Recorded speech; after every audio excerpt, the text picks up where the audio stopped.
abonnez-vous si vous n'êtes pas encore abonné. Dites-nous ce que vous en pensez dans les commentaires. Merci. Nabande Konyonso et Bozo rejoindre Debout Congolais TV. Voilà, bienvenue dans l'actualité des éclairés. Vous partagez, vous s'abonnez, ceux qui vous en ont abonné, likez, partagez s'il vous plaît l'actualité de la République démocratique du Congo. Voilà, je suis encore de retour pour ceux qui me pensaient disparu, n'a apporté disparité pour des raisons techniques.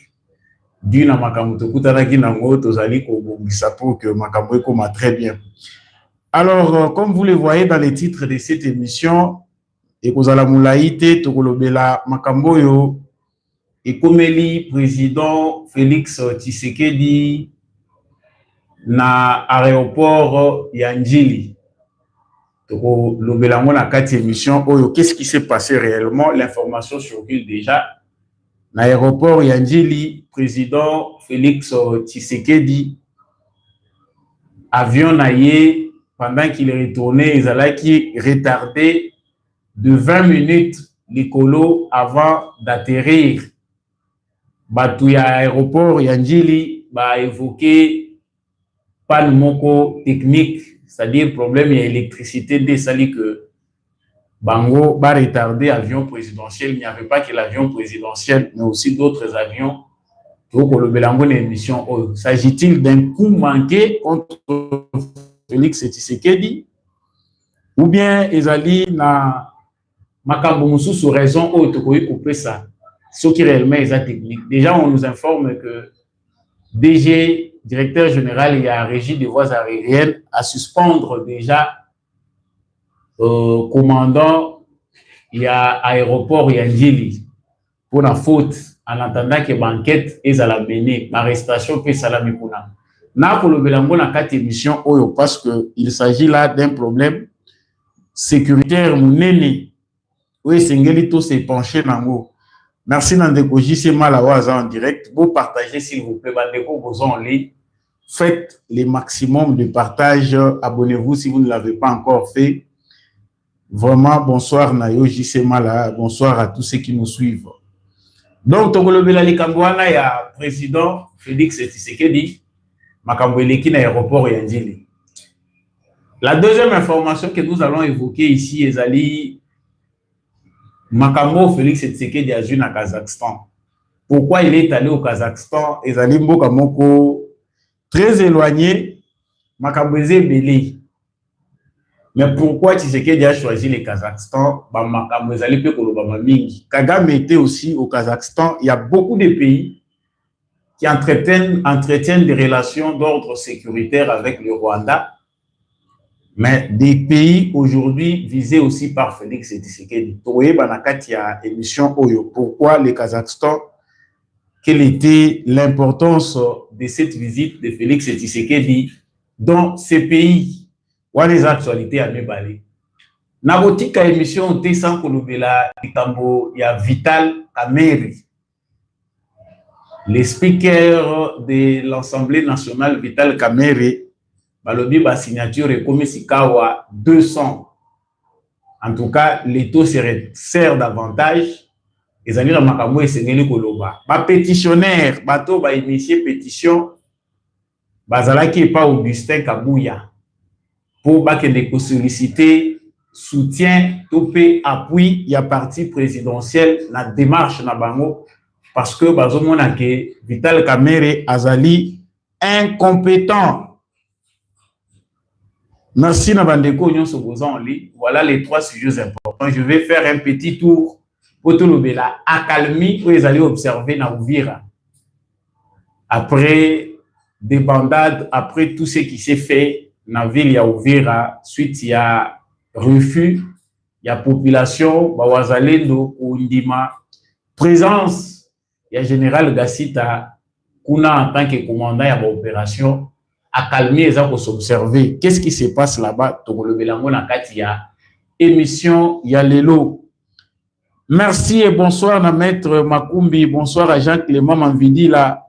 Bonsoir à tous ceux qui sont en ligne déjà pour nous suivre. Bande konanga bozo partager te boza muki en ligne, bozo liker pété information bandaka boete, bo partager penda, bo ça là vraiment l'appui la plus simple et la plus souple façon où ils ont facile à vous soutenir, c'est de partager, c'est de liker, c'est de vous abonner si vous ne l'avez pas encore fait.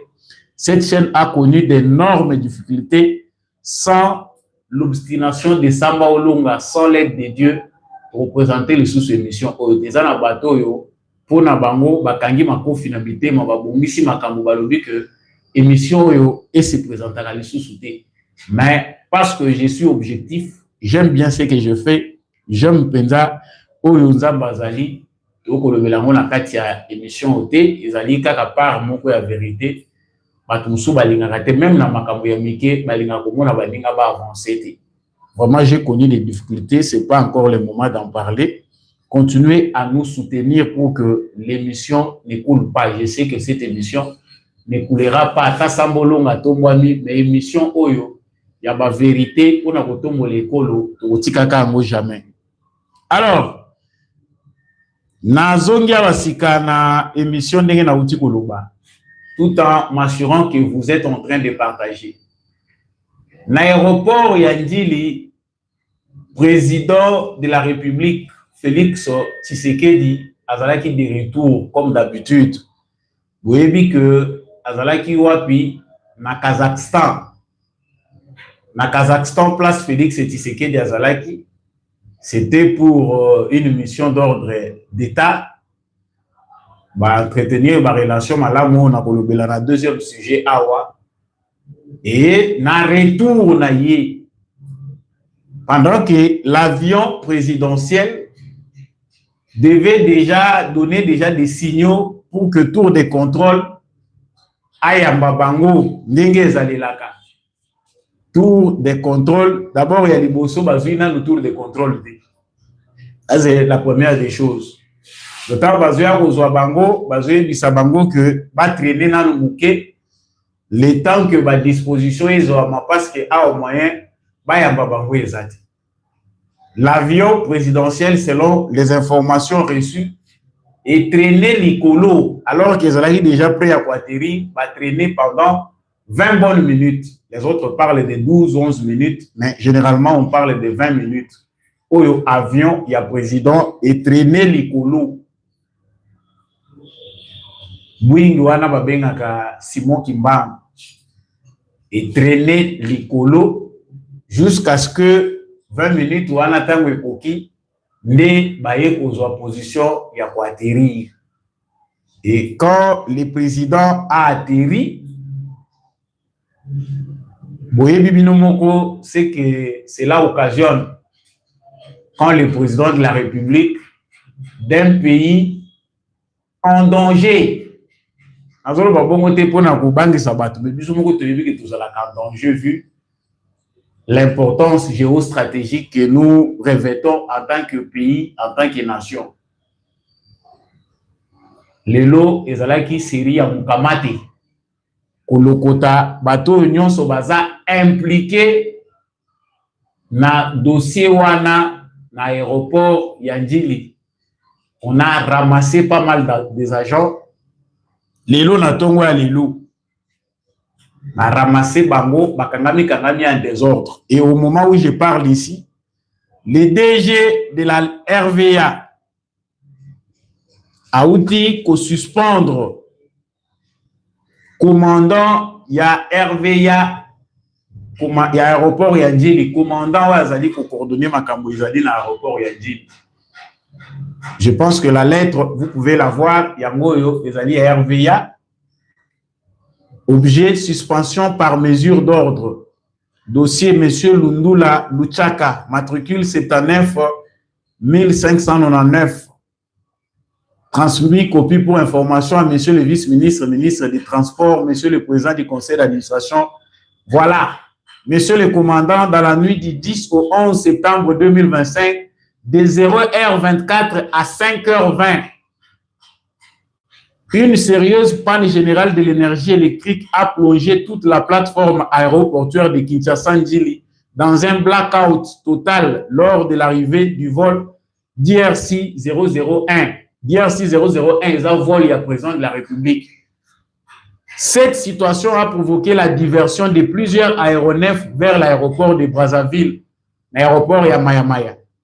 Il ressort de l'analyse préliminaire de cet incident les faits ci-après, que vous n'avez pas obtempéré à mes instructions pour l'achat de l'inverseur de charges auprès de la société Citelle, mieux qualifiée en lieu et place de la société Unicompex, que vous avez laissé en place un technicien de permanence incompétent qui n'a pas su observer les protocoles mis à sa disposition pour activer les modes opératoires du secours inversé.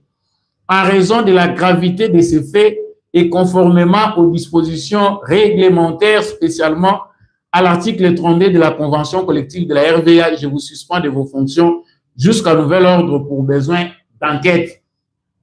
Wana ezali lettre ya DG ya RVA.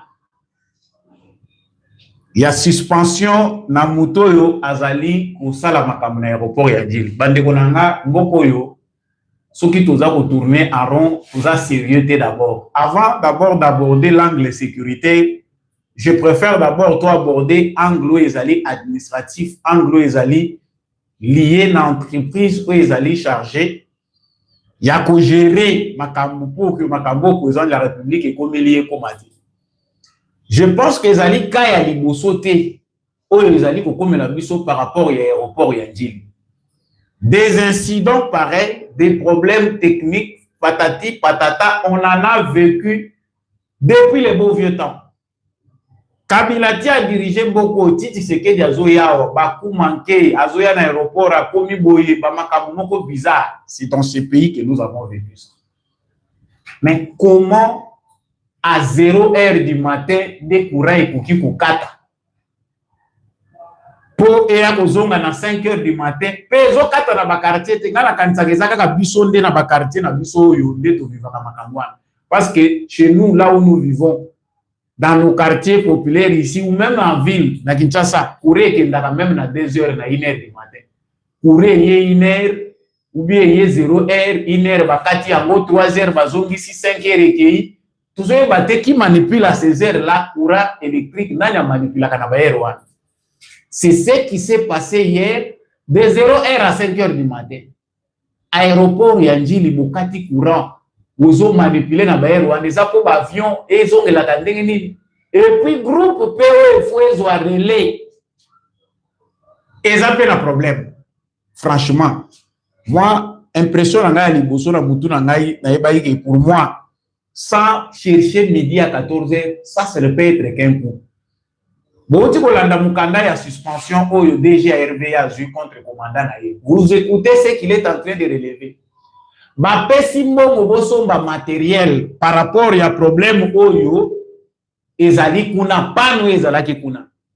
Le rôle à la quand on vous donne un marché, ma pessimum balobi kende kosomba matériel.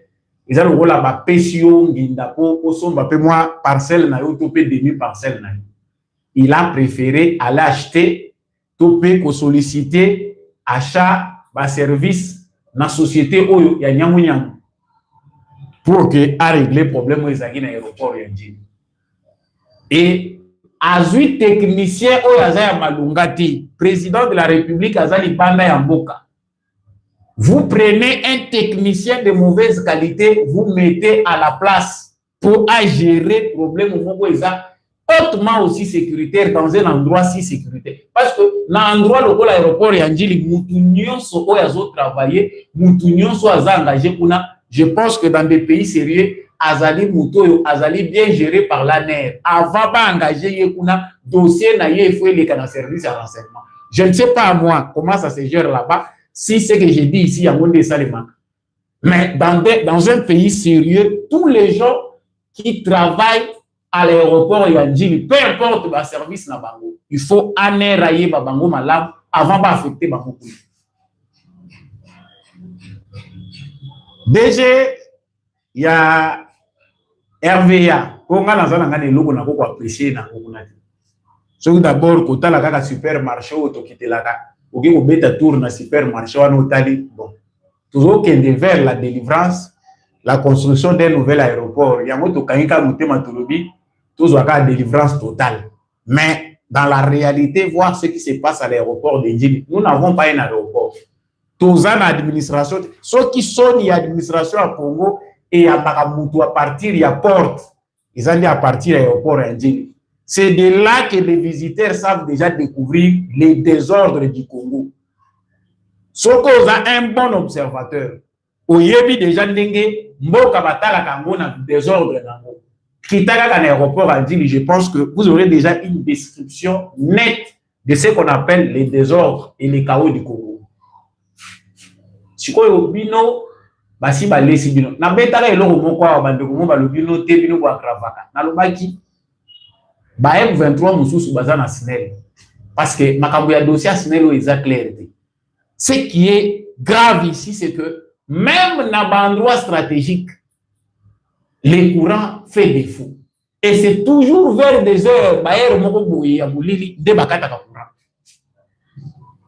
tout le bango na monoko nini le président de la République est là ba ministre ya transport bazali ministre intérieur bazali et ezole kanango bazole kaka balongoli ministre batie musu mais aucun ministre ne se penche sur ces dossiers pour na koloba réalité donc atola la rato la muki ngola ba musu pe bazo sala lo sambo na bango balobi Tshisekedi akufa boyoki que président crash avion et salami parce que moyen ko atterrir ezate ou bien par grâce a ko atterrir na Brazzaville et selon les communiqués il y a DG à RVA atterrir kaka le président mutaye ko atterrir te na retard ba avion mususu eke ko atterrir wapi na maya kuna na aéroport na maya na Brazzaville.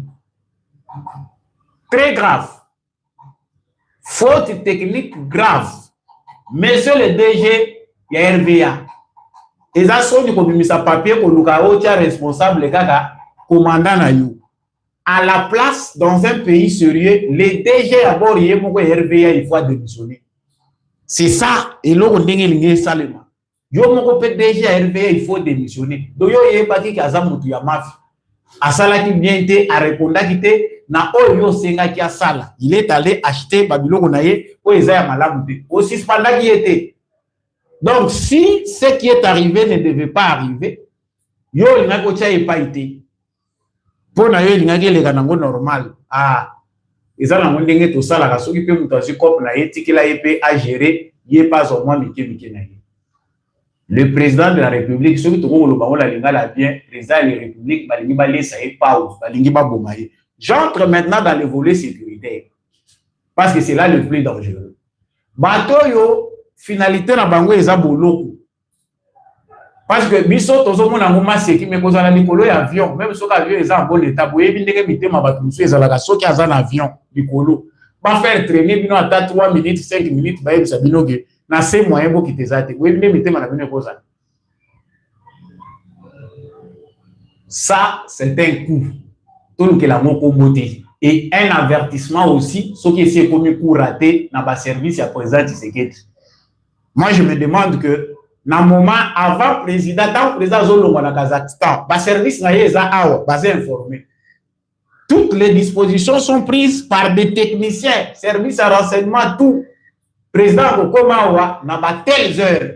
C'est que n'a pas heure wana ba service union sur eza contrôle ba singezole na koto to yebi ke sale makana.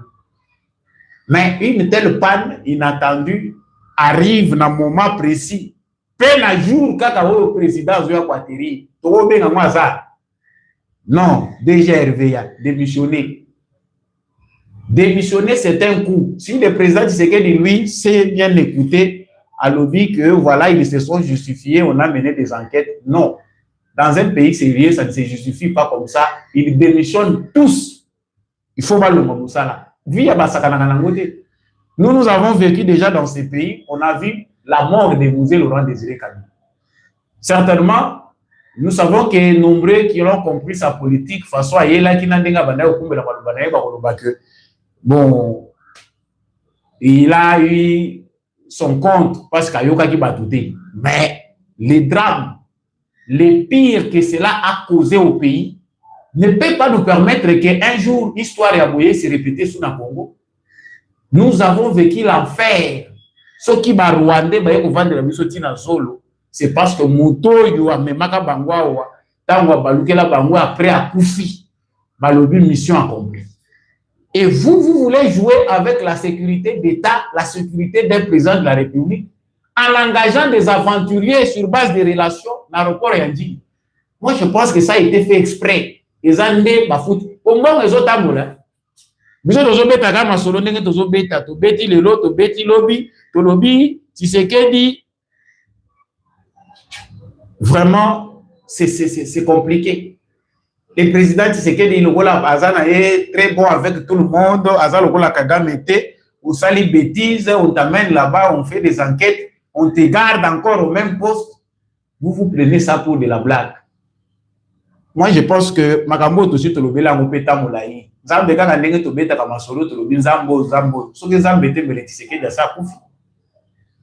Parce que avec une telle négligence, avec vraiment na légèreté à modèle oyo bakobomela bino président soki président waza na nzambe te bakoboma ye ça et puis mukili mo mezo landa biso aéroport oyo ezali ya munene pona Congo mobimba eza aéroport ya Njili. C'est dans cet aéroport là qu'on découvre faille moko ya makasi. Et ce n'est pas seulement une panne d'électricité, mais il y a failli monter sur le plan sécuritaire. C'est le moment où vous avez formé, il y a malam na renseignement, l'équipe y a renseignement na aéroport Yandjili. Si vous avez renseignement na aéroport Yandjili, c'est le moment où changer. Bon bande la ko identifier batu nyonso bazana aéroport Yandjili. C'est comme ça que ça se passe dans des pays sérieux. C'est comme ça que ça se passe dans des pays sérieux. Ou que déjà même l'aéroport, peu importe service, au quotidien que le service est. Quand on a sa fiche, bakei, bandimi, balandi, nyon sozo kota. Le service à renseignement est dans la trousse. Mais on constate que l'aéroport n'a biso, les aéroports, il y a des relations. Petit naye mukofia, à kota kapovie naye mogo ya mura, mutayaka kokoti saye. O type o ya aner, nde mutakoti sakawana, o ayaka ao. Donc, mutu ya aner, o aza chargé l'aéroport, aza na ba pire petit naye mukofia, o yo bakoti sakape banane. Donc, à l'aéroport, c'est le jeu de relations. Un endroit de sûreté. Ils ont compté le na moulin, vous avez le na moulin. Mais vous avez la jeu. Vous blaguez avec la sécurité du pays. Maintenant, on nous dit des suspensions. Oh, ils ont autoyébi. Et bon, oui, bon, en dehors, il y a Kokanga Bango, vous avez Mukamate Bango, changer de stratégie. Et tous allez dans un moment très crucial. Pourquoi le moment est très crucial? On est en train de construire à côté un nouvel aéroport. Je pense que tant que vous avez construction un nouvel aéroport, les gens se demandaient pourquoi on a placé là-bas, quel était le rôle du ministre de la Défense. Place où les frontières. Et ça ici qu'on va la sécurité. C'est le temps de prendre de bonnes dispositions. Pour des ordres que vous allez lier, n'a pas entré à un chantier, va et vient. Moi, vraiment, dans trop sensible, je ne suis pas dans ma campagne sécurité, mais je suis très sensible dans l'information et d'ordre sécuritaire. Surtout quand je pense que à quelques kilomètres de l'aéroport d'Indjili, et ça, l'événement, il y a une période où on a Jeannette Kabila, ceux qui ont des documents, ils ont ramassé dans ma fondation José, il y a Musée Laurent Désiré Kabila. Na ba coordonné, il y a quota là, ba distance, il y a avion sur les autres décollés dans des atterrir. Ba photo prise dans environ l'aéroport Yandjili. À des centaines de kilomètres de l'aéroport de Ndjili se trouve l'aventure que nous appelons Moboni. Vous pensez vraiment que c'est le moment de jouer à l'aéroport? C'est le tozo soit vu dans la sérieux. Moi, je ne sais pas ce qui est responsable de la sécurité, va raisonner, raisonner. À quelques kilomètres seulement, là, des centaines de kilomètres, na aéroport ya Djili, les Mobondo, kuna baza kubomana bien que baza kufinaka bango, mais les Mobondo font rage là-bas. Vous à l'aéroport, vous faites entrer n'importe qui, vous faites des histoires dans la relation la bino po bozwa ba copie du jour au jour. Changer gonga yango. Boya ko pesa kabiso ba information, le président de la République a failli, voilà ce qui s'est passé. À bon attendeur. Merci à tous ceux qui nous suivent en ligne. Beau liker, beau partager, ça nous fait du bien. Faites le maximum de likes. Au tiers j'aime, au partager, aux abonnés, ceux aux abonnés. C'est la plus grande et simple façon de soutenir l'émission pour que ma vue topé Makamboué Kende Liboso. Donc, pour ces chapitres, au Italie Makamboué aéroport Yandili, retenons que le président est arrivé chez lui sain et sauf que va y panique et Zali na chef y a technicien yon so ba travailler à l'aéroport Yandili. Bazui pression makasi parce qu'il y a eu des arrestations. Banquette ezali en cours des moments nera la mukaka yango. Biso tozaka makasi na prévention te, biso tozaka makasi na ba action kaka. Tuya kaka ko guérir wana boyembangu les enquêtes, tozo sala boye, tozo mener ba enquête. Revenez, vous ne serez pas surpris. Le Congo c'est un pays où au blague il faut ezalakate sur le plan sécuritaire. Moi, je retiens que le président est sauvé de justesse. Toyo kaka na sima wake batu moko bazaki suspecté na ba relation na bango basololaka na M23 na kisasa ezali. Zeta tozolo balo bazo kanisa ke ba terroriste toza ko combattre o baza musika bazui ba localité bandi na biso en otage mais sont que là-bas. Les autres sont à Kinshasa, de M23. Certains anciens cadres du PPRD sont de M23, sont des terroristes aujourd'hui. Bango pona bango, situation sécuritaire na Kinshasa, et pela moto, moke pela moto ezika pour que bango bazo a raison du couloir à Tshisekedi. Et vous pensez que c'est le moment de jouer avec la sécurité du pays. Tous à la temps la dictature, bani kabino film ou ndeo geluka musala kote mususu. Sangwami balé na zako lobilawa, c'est ce que nous pouvons retenir autour du voyage du président Félix Tshisekedi na Kazakhstan.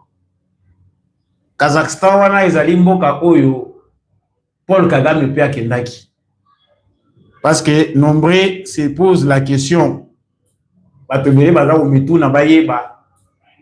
Pourquoi là-bas Tshisekedi azongeli su bitambola ndeni nyaki na Kazakhstan. Les Rwandais, eux aussi, informent les Congolais. Pour que y ait des défaillances dans biso. Nous, nous allons la balle au Bachaka Biloko Nyonso. Nous allons la sac poubelle. Sac poubelle va faire la camochouate. Tout ce qui est détruit, on jette dedans. Ce qui cerveau, nous allons la sélection, vous êtes vraiment vulnérable. Tu es manipulable par n'importe qui, même bébé à manipuler. Au Kazakhstan, Tshisekedi est dans la piste des derniers remparts de Paul Kagame. C'est parmi les pays comme la Pologne. Ma pays militairement basé en collaboration avec Paul Kagame. Vous savez que pendant toutes ces 30 années de galère, de souffrance au biso ba Congolais to moni, au Rwanda na empire imatuti na bango Kagame toloba. Balinaï que Congo est comme ma colonie na bango, va s'approprier ma province ya Congo. Il a tissé des liens avec des pays tiers. Na raisonnement y a que va étendre l'influence na bango, c'est-à-dire va étudier ba pays où l'union sur le plan sécuritaire dans le monde baza Corias, Rwanda azana ba relation na ba. Comme ça, si on touche Rwanda, yeba que on touche na ba petit pays ozo yeba te baza ko bimela wapi. C'est dans ce cadre que vous verrez que Tshisekedi ne fait pas de voyage au hasard. Il a été informé que Kagame azana ba rempart ya suka. Barmema mususu Kagame azwaki na dernière minute awa izwaki utaki wapi Kazakhstan. Parce que États-Unis ba au pays mususu bazaka na système na bango ya ko orienter batu vers ba allié na bango. Yelo wala linga kopesa batu biloko directement te awebisa o kende pa allié tel a servir yo kende boy kende na Qatar ata Qatar amu lelo bazako beta bango film au profit de l'enfant chéri Israël. Mais aux États-Unis agisaka à travers Balié. C'est comme ça que Paul Kagame est connu mondialement, a tissé des relations mondialement. Na Kazakhstan, Tshisekedi a qu'il a ta place, Barampar ya Souka ya Kagame Izali. Parce que lui, Kagame, a déjà compris que sur le plan diplomatique, Tshisekedi n'a pas kokayete. Ngai, il faut kaka Tshisekedi bitumbaye za la militaire. Comme Tshisekedi force naye aza militaire te. Tshisekedi sur le plan militaire azali pona bango bazomona kaza défaillant. Ce qui peut être aussi vrai parce que Tshisekedi a appris beaucoup de choses sur le plan militaire qu'en étant au pouvoir. Et là, s'il faut voir les choses de manière claire, on sait que les alliés Moko, il y a ma faiblesse ou retardé ma victoire de Félix Tshisekedi. Alors, Kagame ya lini ko benda singa côté wana. Pour Kagame, il doit tirer beaucoup plus du côté militaire, babunda ba guerre. Yango, Tshisekedi pas que de gobe bisa ba relation union sur place à Zalaki. Kagame était récemment là-bas en Kazakhstan. Tshisekedi passe aussi à son tour par là et il a conclu des accords.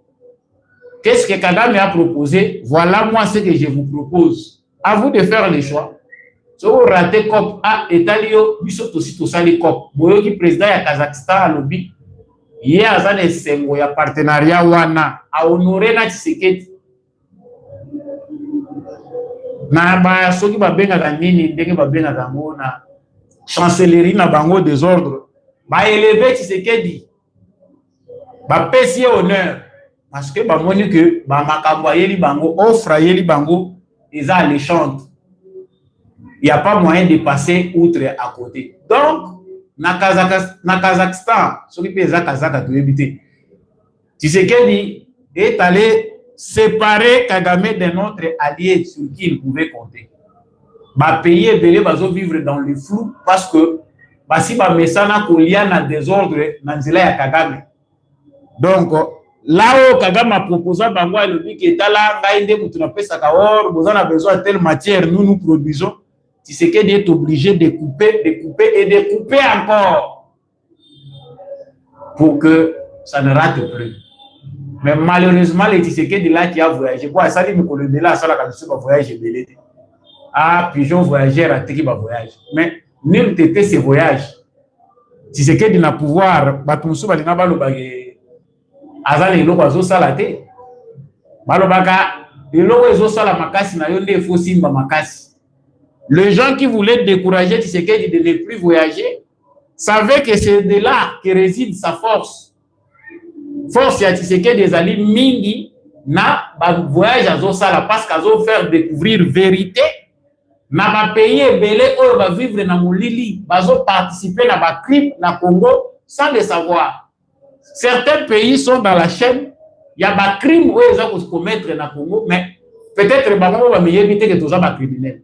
Bango ba kanisika que tous ça des bonnes affaires. Il faut avoir quelqu'un qui a une énergie positive sur le plan diplomatique, qui pouvait aller montrer à tous ces gens-là la vraie réalité, vérité années. Oui, mais bien sûr aussi tout est la vérité occidentale, que ça soit scientifiquement, politiquement ou dans n'importe quel domaine, la vérité ne peut venir que de l'Occident. Et tous ces pays-là, au moins philosophie occidentale, est un ici bat. Na pensée beaucoup unique, il y a que vérité faut que na ba occidentaux so ba lobby c'est que ça ya solo. Yango moni vérité zakina na ngambo Kagame. Ba lobby te aza bon leader, il fait de bons services, loyaux services. Le lot vérité est bimi pour les vraies vérités. Et Tshisekedi sur ce plan-là, on peut dire que tout ça les logo mogote to go beta to lo bageza mabete. Moi la tama kabebele zo c'est compliqué sur le terrain. C'est nous qui voyons les complications parce que tout le monde la seule marge de manœuvre où ils ont pu s'amuser les forces, les militaires. Permettez-moi de vous décevoir. C'est ça le travail de l'armée de défendre. C'est notre travail de défendre notre nation. Mais si tout dépendait de Kalachnikov, mais guerre, c'est comme généralisé. Région Mobimbaya Grand Lac, Bisso Congo, toute cette partie-là, est là. Parce que c'est ça le souhait de Kagame, c'est ça le souhait. Il y a bateau bazana théorie à Kao. mettons les chaos pour agenouiller Tshisekedi parce qu'il n'aura pas d'option militaire sérieuse.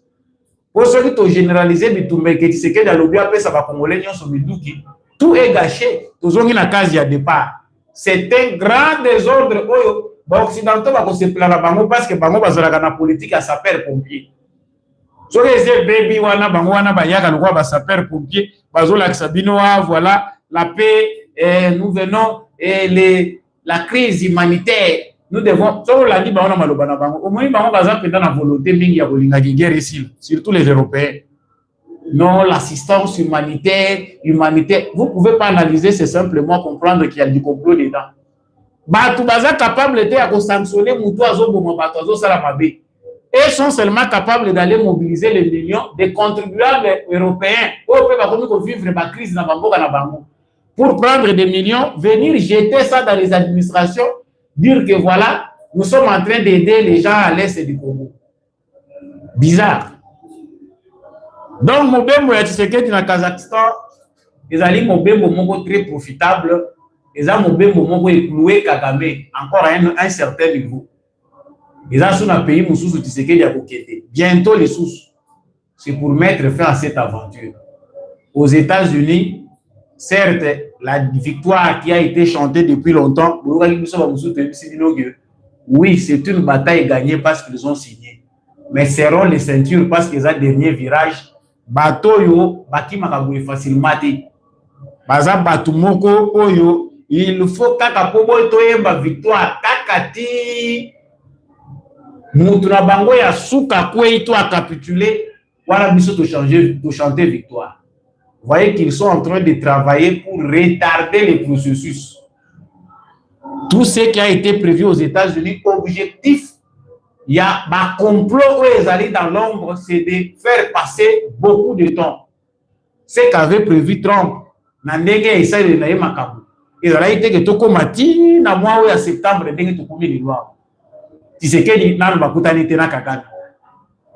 ils ont créé, comme dans leurs habitudes, des diversions, des sujets de distraction pour que les choses ne soient pas appliquées à temps. Monsieur le Président de la République, aux armes militaires, c'est sûr, mais vous avez fait une promesse de bâtir une armée forte en Afrique centrale. Armée où vous avez la fierté à Congo, c'est le temps. Et nous voyons Tshisekedi en train de le faire. On sait que Tshisekedi a compris. Oui, avec le temps, on voit que le nettoyage commence à devenir effectif.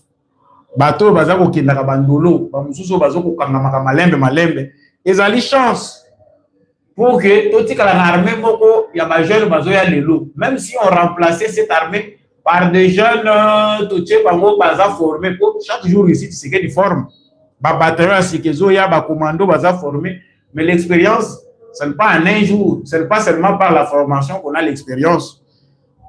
L'expérience vient avec le temps. Il faut attendre 5 ans, 6 ans, 10 ans pour avoir une génération de militaires formés dans un esprit républicain, armée moro fière, armée moro digne de ces noms. Et c'est ça, ils ont souffrance à Tshisekedi. Ceux qui militaires à former, ils vont bombarder général P. à Longi, mais l'armée c'est différent. Alors, il y a des rapide.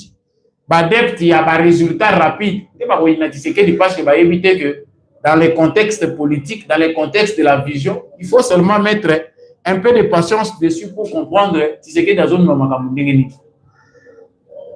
Et je peux profiter ici pour parler de la calmie avant de chuter dans le dossier à Vital Kamerhe.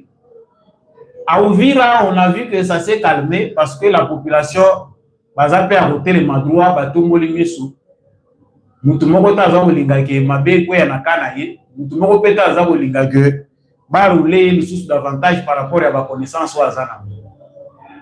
Des réunions ils allaient continuer pour essayer de trouver la paix, un bon compromis. Entre-temps, on a vu aussi d'autres bons résultats dans Massissi où des localités sont récupérées par l'armée et les Ouazalendo. Ce qui démontre que la collaboration, dans certains coins, elle est bonne. Même si à Ouvira, il y a eu des dissensions, Nous autres, nous aimons seulement insister dans la discipline. Nettoyage armé et pour ça, de manière systématique. Nous savons que il y a une race de gens oyo même bakokololo ya bakokololo na biso bakobosa na mukite. Ça c'est une guerre oyo tokolongola te lelo. Bakoyi koyebisa biso te ke tobosa na tozwa baramasi oyo tokotisa na histoire ya mboka na biso. Lelo to positionner bango po to pesa bango bakoma ba ayant droit. Ça personne ne peut le dire et l'histoire retiendra que même bana na biso bazo botama basi bakotisi eloko ya mabe pona oyo batuti rwandais bakotisi na mboka Congo. Ça ne quittera pas facilement. Il y a toujours un moyen oyo babantu bako se venger ou to kopekisa ngo azati. Malheureusement, ils ont prédication ya NT, mais c'est ce qui va se passer.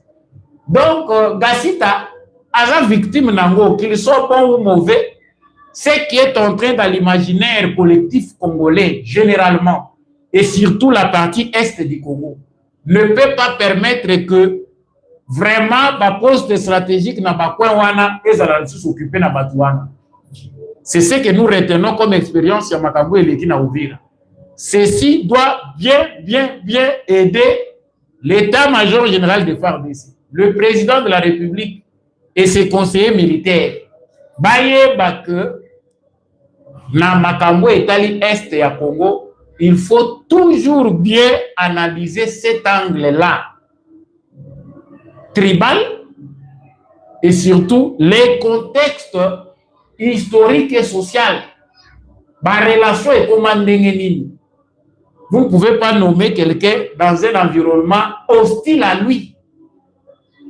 Ça, c'était une erreur de casting. Officier wana na malabu problème des athées. Nous apprécier que il peut jouer la stratégie comme vous le voulez. Mais est-ce que le contexte et le milieu dans lequel vous les placez, ils allaient correspondre la réalité de nous vous monnaie là? Bah erreur pèse la appréciation. Yango monique bande kuna biso oyo bazali kuna ba telemi pe balongi. Même s'il faut quelque part essayer de voir certaines réactions, non.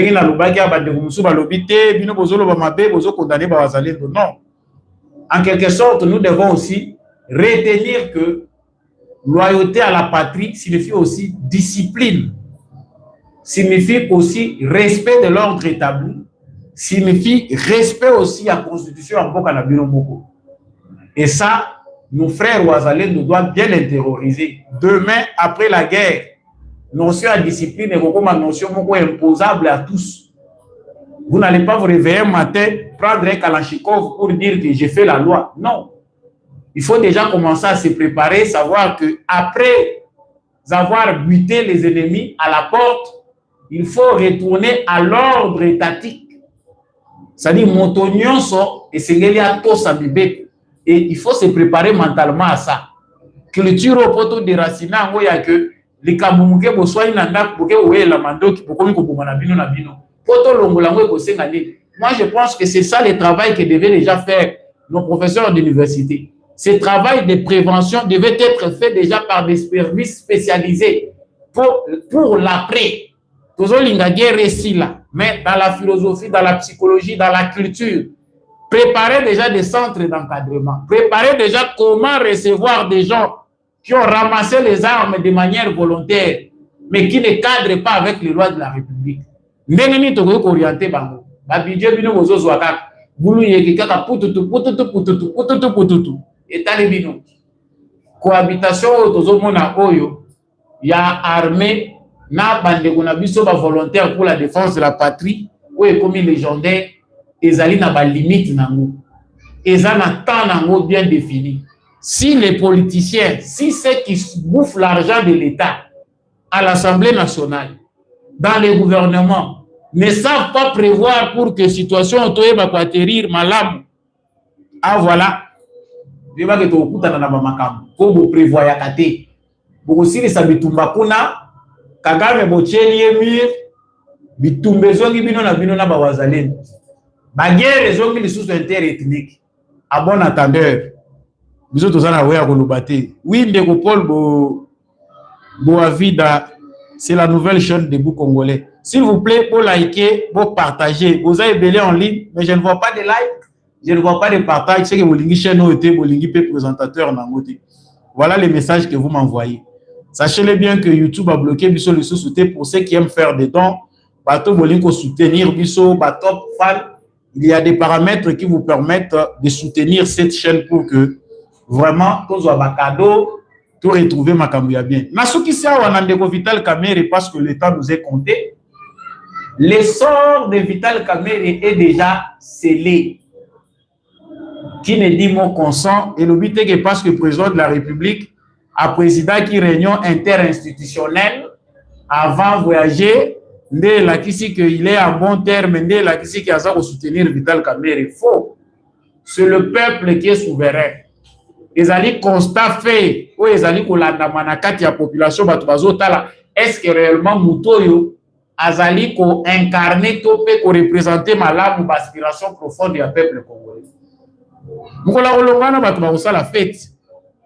Merci beaucoup Andeko Paul Boavida. Merci vraiment à vous. Il y a des gens de bonne volonté. Je vois là 10 euros. Que Dieu vous bénisse. Faites des cadeaux comme ça. Chaîne Nabino va continuer au Kindeli Bosso. Il y a un moyen de faire ça, de soutenir la chaîne via les paramètres YouTube. Que Dieu vous bénisse, Paul Boavida. Donc, Vital Kamere, 200 signatures, ils ont déjà la Mukaba. Namo Yalelo, Ndeko Augustin Kabouya, alias Mwanabouté. Ayambaki, ba pétitionnaire, bato ba initié pétition na niveau de l'Assemblée nationale. Bakendaki kotala Augustin Kabouya, parce que pour les gens de l'INC, ils ont eu de peste des eaux combattre bango. Il de peste à Zako Bundisa bango, yango, il de peste à Liga Longola Vital Kamere, soki boligibo Longola ye, bolongola ye. Comme ça, tu voyez, soki souka nango e kozala wapi. Donc, Vital Kamere, Pona bandeko bake kotala Augustin Kabouya doit se conjuguer au passé.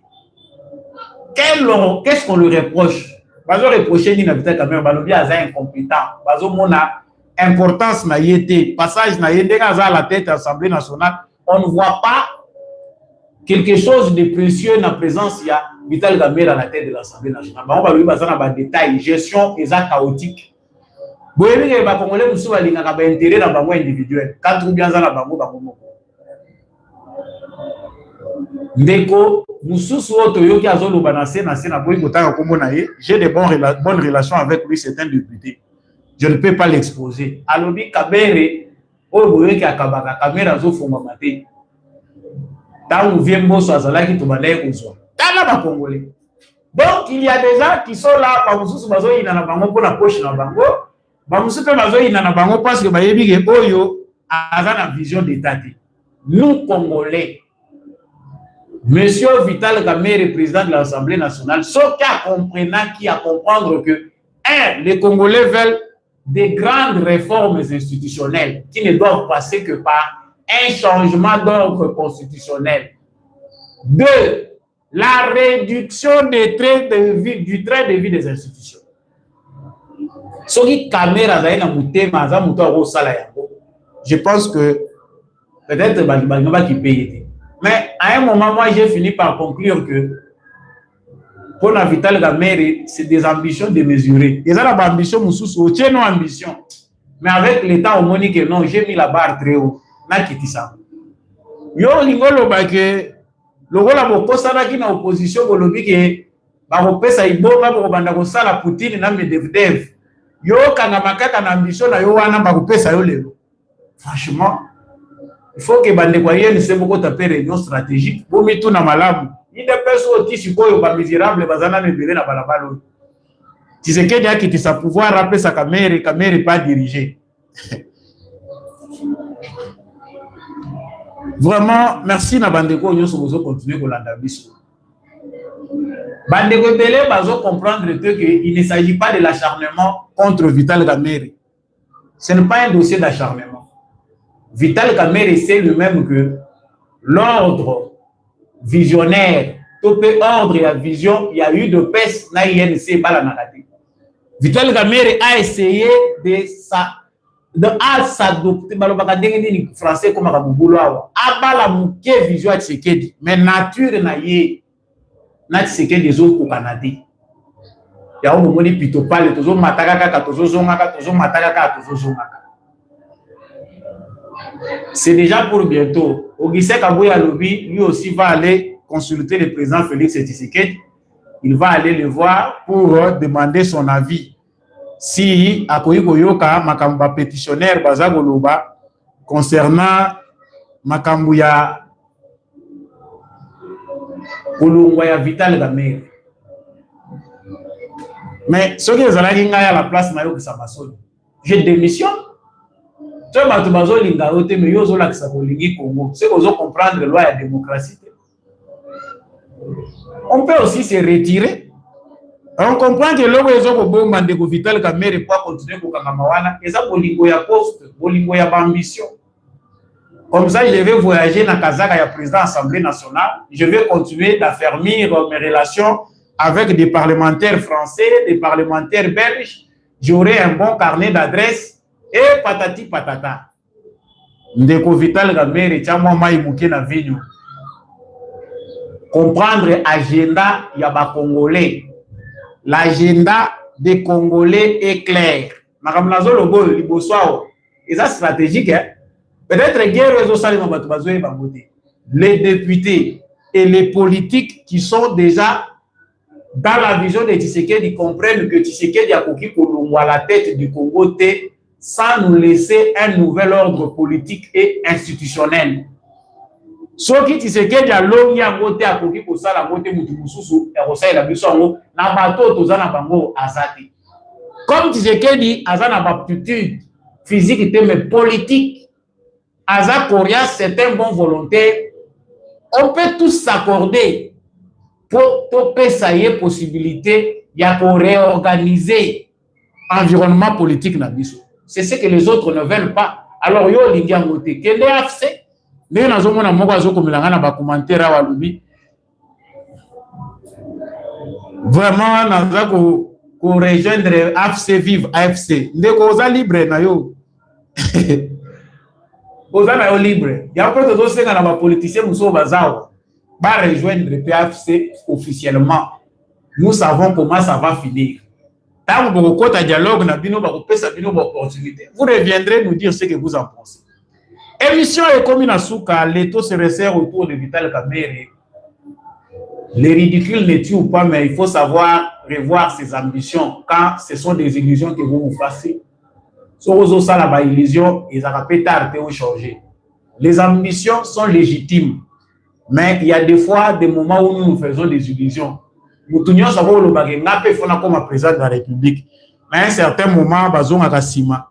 Au métal au lobby, est-ce qu'il y a solo n'a pas na comme président ou tout ni peut destin tout peut mettre à destin yebisio lobité pour esa vision na ngate na tikala na ngata awa na se place na yango émission Ekomi Nasuka. Merci na bandeko nyonso boza en direct samba olonga ye en force na chaîne oyo parce que makamobeli eza débloqué. Vous avez la possibilité de devenir un membre spécial il y a émission de vous Congolais so vous sali ndenge ndeko Paul Boavida za sala mettre un petit rien kaka na ba souscription ndenge toza ko souscrire comme un abonné, un membre effectif na chaîne de vous Congolais. 5 €, 2 €, 1 €, 10, 20, 50. Vous devenez membre pour la que émission Oyekindaka Liboso. En tout cas, coup de chapeau, na premier membre de Bison de Paul Boavida. Je vous remercie beaucoup et merci à tous ceux qui vont rejoindre aussi cette plateforme-là.